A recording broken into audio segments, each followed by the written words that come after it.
What happens when Britain's favorite morning show host goes head-to-head with a Hollywood star turned royal rebel? Viewers were left stunned as polite conversation quickly unraveled into one of television's most explosive confrontations. Last night's episode of Lorraine began like any other celebrity appearance. But within minutes, tension filled the studio. The smiles faded, and the atmosphere grew thick with unease. From the moment Meghan Markle stepped onto the set, something felt off. Dressed in an elegant cream blazer, she greeted Lorraine with a poised but cautious smile. "Welcome back to the show, Meghan." Lorraine began warmly, though her tone carried an edge that hinted at tougher questions ahead. Meghan's practiced grace met its first challenge when Lorraine referenced the ongoing drama surrounding her and the royal family. "Critics say you've been capitalizing on your royal connection," Lorraine pressed. Meghan's expression faltered for just a second before she regained control. "That's an unfair characterization," she replied tightly. "Harry and I are focused on positive change and service. It's disappointing when people ignore that to focus on negativity." Lorraine nodded but wasn't about to let the tension dissipate. Her next question cut straight to the heart of the controversy. Allegations of Meghan's difficult behavior toward palace staff. "These aren't just rumors anymore," Lorraine said, her voice steady but firm. "They're documented accounts from those who worked closely with you." "How do you respond to that?" The air turned heavy. Meghan's tone sharpened as she leaned forward. "Those allegations are false and deeply hurtful. They come from people with personal agendas who resisted change." She paused, visibly holding back frustration. "We were trying to modernize an outdated institution. That threatened some people." Lorraine kept her poise. "But when several independent sources share similar experiences, even those who once supported you, don't we have to consider there may be truth there?" The question lingered, uncomfortably long. For the first time, Meghan's calm demeanor slipped. Her jaw tightened, her fingers clasped together, and the mask of media training began to crumble. The studio fell silent, the tension almost tangible.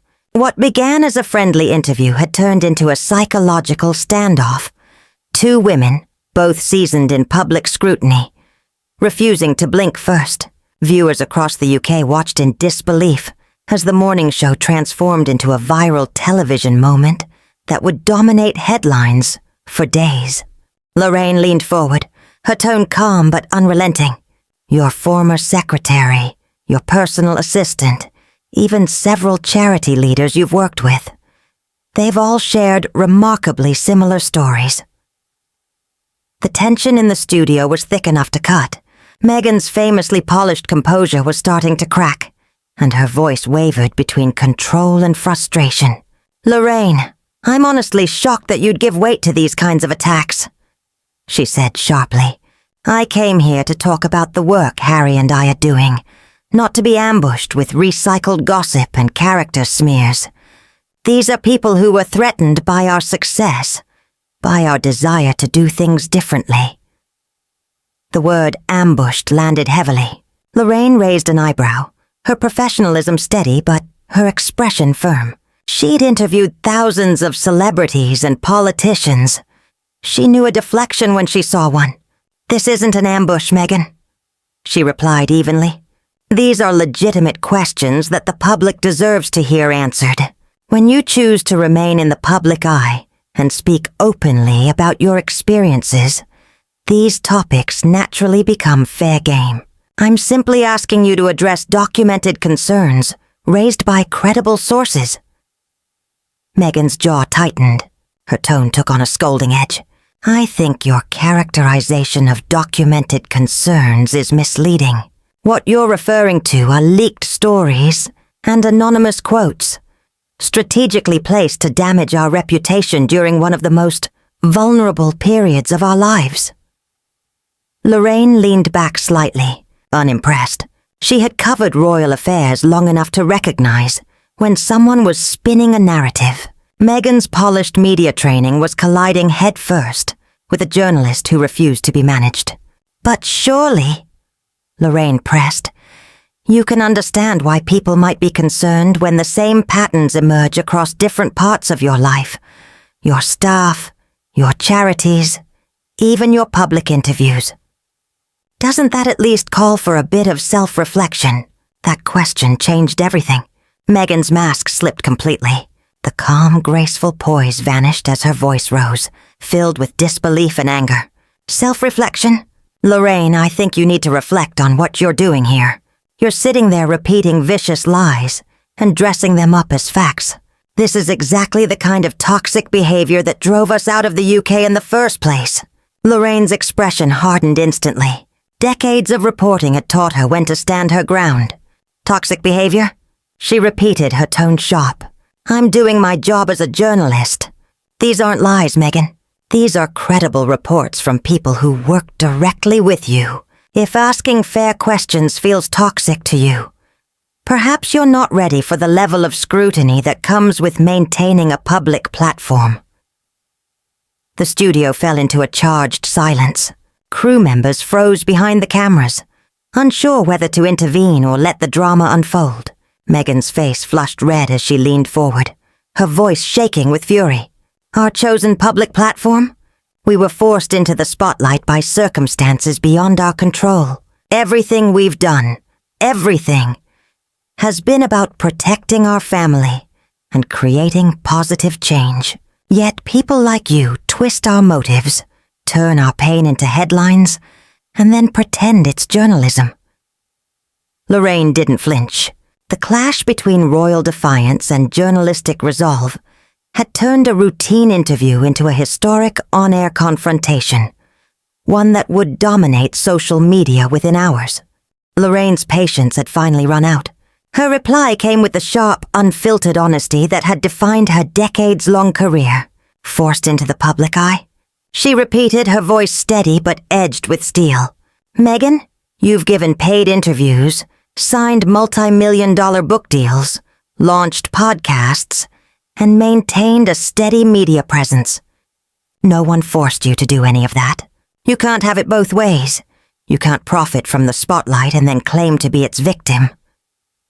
The words hit like a slap. The accusation of hypocrisy stunned Meghan. Her practiced composure faltered. For the first time, the polished veneer cracked. That is absolutely outrageous! She snapped, her voice trembling with anger.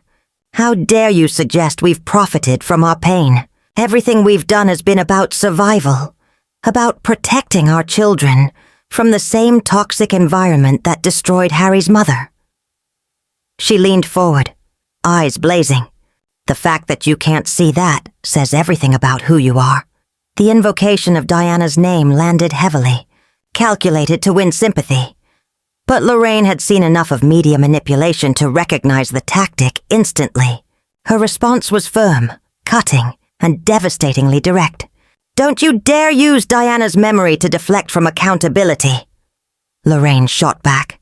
Diana faced relentless press intrusion, but she never attacked her staff or treated people as expendable. Comparing your situation to hers is not only disingenuous, it's insulting. The word insulting rang through the studio like a warning bell. Meghan's eyes widened in disbelief. No one, certainly not on live television, had ever spoken to her like that. Then fury overtook shock. How dare you speak to me like that? She exploded. You have no idea what it's like to have your life dissected by people who've never lived it. I will not sit here and be attacked by someone who's clearly biased against me. She began to rise from her chair. This interview's over. But Lorraine didn't flinch. She met Meghan's glare with unshakable calm. If everyone who questions you is biased, and every institution you've joined has somehow failed you, she said coolly, then perhaps it's time to consider that the common denominator might be you. The silence that followed was electric. Crew members froze mid-motion. The control room went still. Meghan's face shifted between shock, rage, and disbelief, before finally hardening into something close to panic. Her fingers dug into the arms of her chair, knuckles white. When she finally spoke, the mask was gone. You're a bitter, jealous woman, she spat, venom dripping from every syllable. You've built your entire career exploiting other people's lives. Because you've never accomplished anything real yourself. This pathetic attempt to tear me down is exactly why this country is crumbling. You celebrate mediocrity and destroy anyone who dares to rise above it. The insult hung in the air like a toxic cloud. Lorraine's face went utterly still. For a long moment she said nothing. Then, her Scottish accent returned with quiet, lethal precision. "Right," she said, each word measured and cold. "That's quite enough. In 30 years of broadcasting, I have never had a guest sit in that chair and hurl personal insults. Not once." The control room held its breath. The cameras kept rolling. And just like that, what began as a polite morning interview had turned into one of the most unforgettable and uncomfortable live television moments in British history. Lorraine's patience was gone. Her voice, calm but cutting, landed like a verdict. "You've just shown everyone exactly who you are, Meghan, and it's not pretty." Meghan's eyes widened as she realized she'd crossed a line she couldn't uncross. The polished victim narrative she'd honed over years of media training was collapsing before millions. But instead of retreating, she lashed out. "Who I am?" Meghan's voice cracked with fury. "I'm someone who's accomplished more than you ever could. I was a successful actress. I married into the royal family. And now, I'm building a global media brand while you're stuck hosting a morning show nobody under 50 even watches." Her tone sharpened to a sneer. "You're bitter because you've spent your entire life being a supporting character in everyone else's story." The insult landed like a grenade. The studio crew, loyal to Lorraine for years, froze in disbelief. Gasps rippled across the set. Lorraine's response came with the full authority of decades of hard-earned respect. "A supporting character," she echoed, her voice rising with controlled indignation. "I've spent my career treating people with respect, giving them a platform to speak honestly. You came here asking for that same respect, and the moment you were faced with real questions, you showed your true colors. You've insulted not just me, but every viewer who supports this show." The weight of her words hung heavy in the air. Meghan realized, too late, that she'd made a catastrophic mistake. Her Hollywood instincts, playing the victim, commanding sympathy, had failed her. The British audience watching at home wasn't buying it. "This is exactly what I'm talking about," Meghan snapped, gesturing wildly as her composure disintegrated.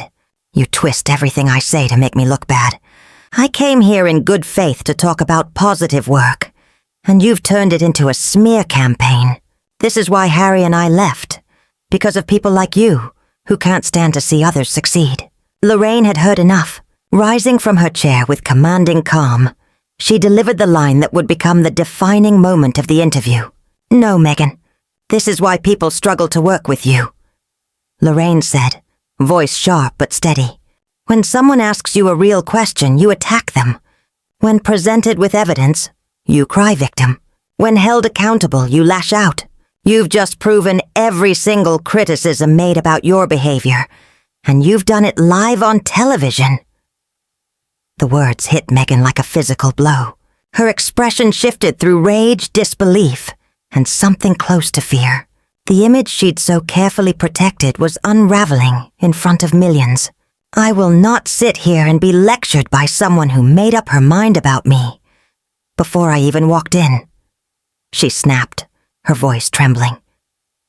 "This was a setup, a desperate attempt to humiliate me for ratings. You should be ashamed of yourself.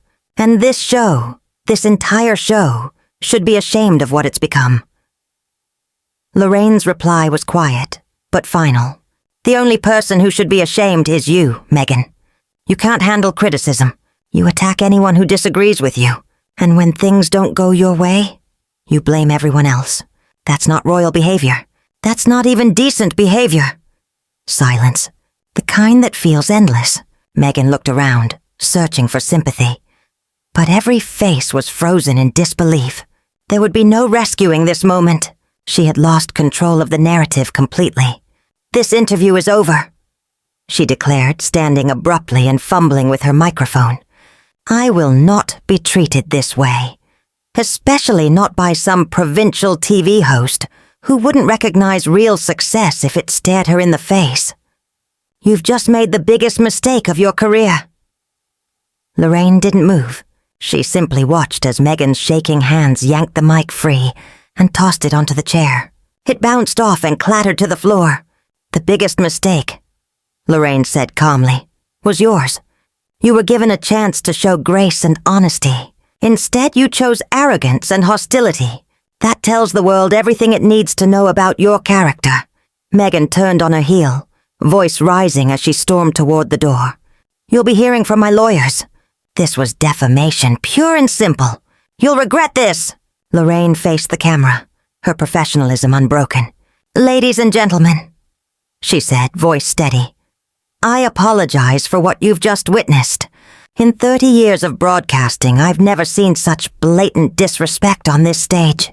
But sometimes the most revealing interviews are the ones where people show who they truly are, when they think no one is watching." The studio doors slammed behind Meghan, echoing through the silence she left behind. Crew members stood frozen, still processing what they had seen.